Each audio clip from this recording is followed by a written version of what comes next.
Parang good news ah. Sekretarya yun ni Miss Velma Imperial. Gusto raw akong ma-meet para sa isang job offer! At Noreen Between, Criselda Hoffman, Miss Velma's assistant. Sorry about the last time you were here. Anong nangyayari dito? Anong problema? Ma'am! Bitawan niyo ako! Ano ba? Sorry! Ma'am, tara na! Nasaan si Shari? Die, Velma! Die! Dahil sa nangyari nitong huli, baka hindi na siya tumagal sa pwesto niya. Malay natin, baka ikaw ang ipalit. Hindi ko naman iniisip yun. So ano pakay mo dito? I'm sure nagdedelikado na ang pagiging favorite niya. Ladies, no one, as in wala, can replace me. Anong ginagawa nito dito? Huwag mo akong dinuduro. Gusto ko lang maging magaling lagi sa trabaho. Galit kayo sa akin dahil nag-launch ako ng sarili kong product nang walang paalam. But you know for a fact that we needed a new product. Shari, nagnakaw ka! You stole her formula! Gusto ko lang po talaga makapasok dito sa Velma Beauty. Pangarap talaga namin to ng ate ko.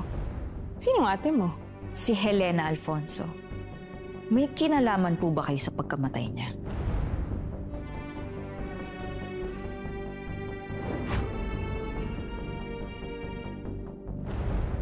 Kunti na lang, ate.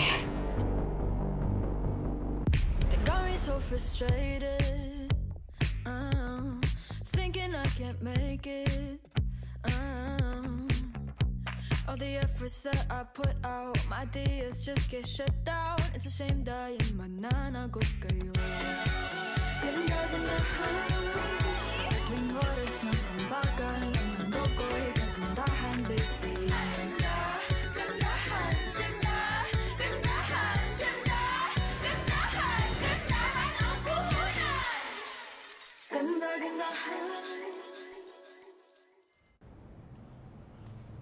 Mali po yata yung tanong ko.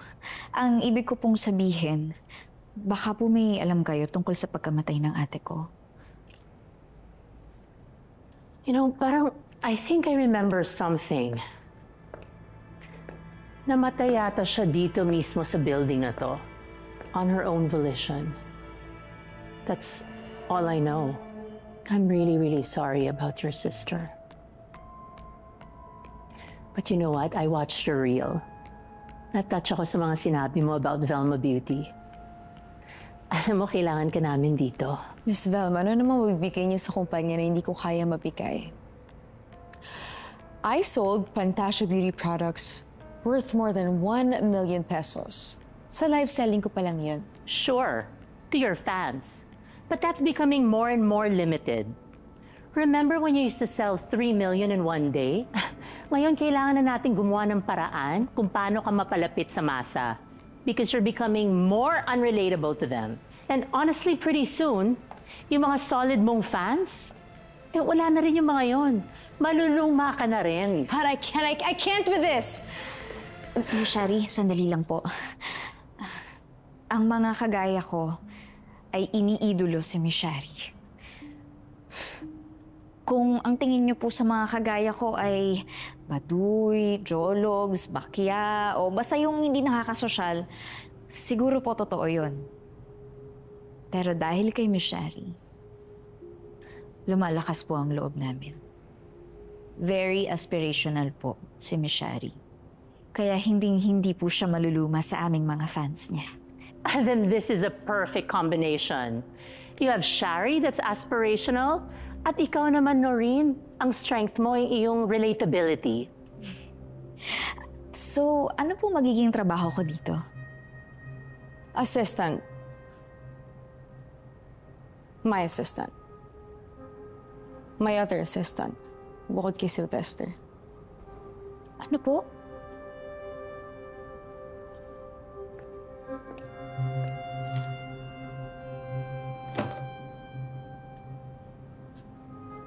You want to learn the ropes here, right? Sumunod ka sa utos ko. Again. Assistant.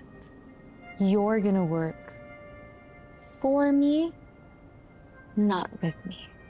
Shari, uulitin ko. Noreen will be working with you dun sa pitching ng campaign collab with Tara Park. Miss V, Alam mo naman na ako lang makakapag-convince kay Tara sa mga ideas natin. Ayaw naman nating umatras siya. Just because we decided to downgrade to a newly hired staff, right?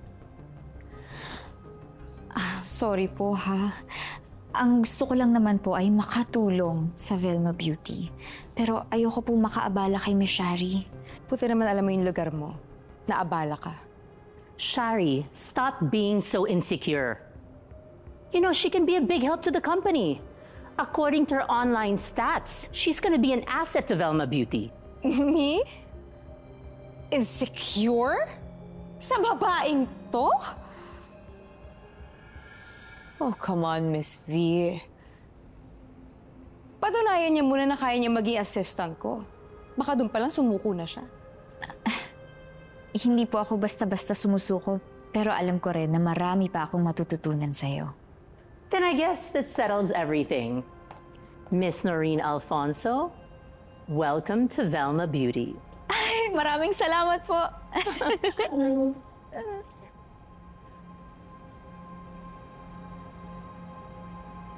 You know, opportunities like this only happen once in a lifetime. So treat this as a gift. As a matter of fact, baka pwede tayong mag-exchange gift. The serum na kinopya ni Shari sa'yo, baka pwede mo nang kalimutan yon. For the sake of Velma Beauty. Para po sa Velma Beauty.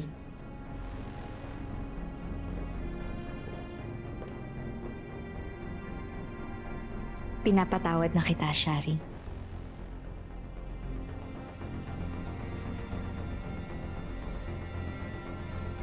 Thank you.